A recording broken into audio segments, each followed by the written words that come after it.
Bueno, el porro tiene su origen a nivel de los zenúes. Sí. Es la parte, el porro primitivo, la puya zenú. Ahí es donde él nace. Pero no, este no es un porro como el que escuchamos hoy, es una música, pues, que sí tiene todos los componentes, porque cuando llegaron los españoles aquí a nuestra América, encontraron de que los indígenas tenían un grupo musical ya armado, con que hacían sus festividades donde celebraban todas las guerras, el cultivo sobre todo, en la cosecha. Ellas tenían dos chuanas, yo le llamo chuanas a las gaitas porque el nombre indígena es chuana, no es gaita, el nombre gaita es nombre inglés que le dieron los mismos españoles porque se parecía a las gaitas inglesas. Entonces tenían dos chuanas, un macho y una hembra, lógicamente, tenían dos tambores, un alegre y un llamador y unas maracas. No tenían tamboras en ese tiempo. Entonces él nace con el porro primitivo o la puya zenú primitiva, pero es un proceso largo. Estamos hablando de cuántos integrantes, cinco integrantes. Sí, son 5 integrantes que tenía el grupo inicial primitivo, pero los que escriben esto son los sacerdotes. Recuerda que aquí vinieron, la mayoría que vinieron eran personas que no habían estudiado, sino lo que decimos nosotros en la escuela. No eran personas de secundaria. Cuando llegaba un bachiller, era una persona como un profesional hoy. Entonces, las personas más leídas, más preparadas eran los sacerdotes y ellos fueron los que alcanzaron a escribir sobre estas costumbres de nuestros indígenas. Y entonces cuentan los sacerdotes que además de estos tenían algunos pitos y ocarinas que alternaban con las dos chuanas. ¿Y en qué momento comienza este porro o ese grupo de cinco integrantes con los instrumentos que acabas de nombrar a convertirse en lo que es hoy? ¿Cómo va haciendo esa, no sé si se puede hablar de evolución o cómo va Bueno, haciendo la transformación? sí, es un proceso evolutivo bien largo. ¿Por qué? Porque tiene un proceso por etapas. La primera etapa fue el porro primitivo. Lógicamente, cuando te estoy hablando de más o menos 1600 años antes de Jesucristo, y ellos tenían su música, su grupo conformado. Cuando ya los españoles llegaron aquí, encontraron el grupo ya formado. Entonces, ellos cuando llegan aquí y recordamos todo en nuestra historia, que los indígenas no servían para el trabajo pesado, tuvieron que traer a los africanos.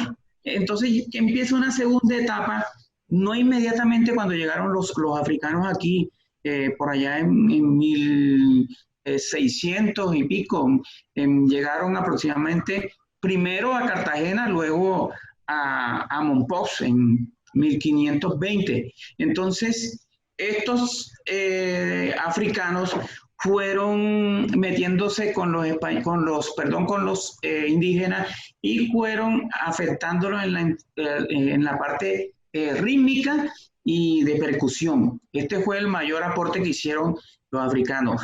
El énfasis en los golpes de los tambores, de los dos tambores.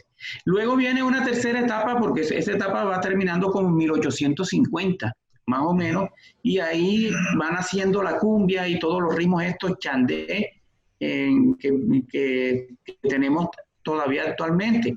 Y viene una época desde 1850 hasta 1920 aproximadamente de una influencia europea o foránea, porque nosotros recibimos influencia de Cuba, de Puerto Rico, de Estados Unidos, recibimos influencia de España directamente, de la música francesa, de toda la música europea. Entonces empieza esa forma de influenciar con los instrumentos. Entonces ya pasa el formato del grupo de chuanas, ya pasa al formato de los instrumentos metálicos.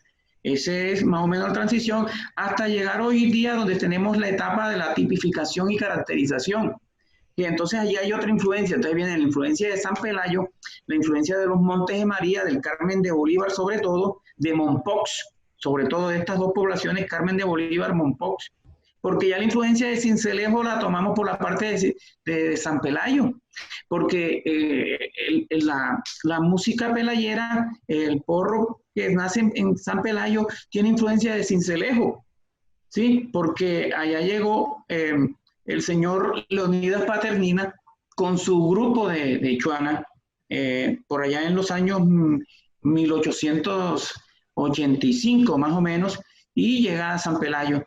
Entonces comienza a recibir en esta cuarta etapa de tipificación y caracterización la influencia de San Pelayo, la influencia de los Montes de María, de las jazz band, de los americanos, de la orquestación nacional, de las orquestas que se fueron naciendo, y principalmente lo que finaliza con esto es la alineación que le da la banda 19 de marzo, le da una estandarización que después sirve de guía para todas las demás bandas. Yo no me gusta dividir entre cordobeses y sabanera o sucreña. Lo mismo, es la misma cosa, son las mismas bandas. No sé quién quiere inventar ese tema de dividir las bandas en sucreña y cordobesa.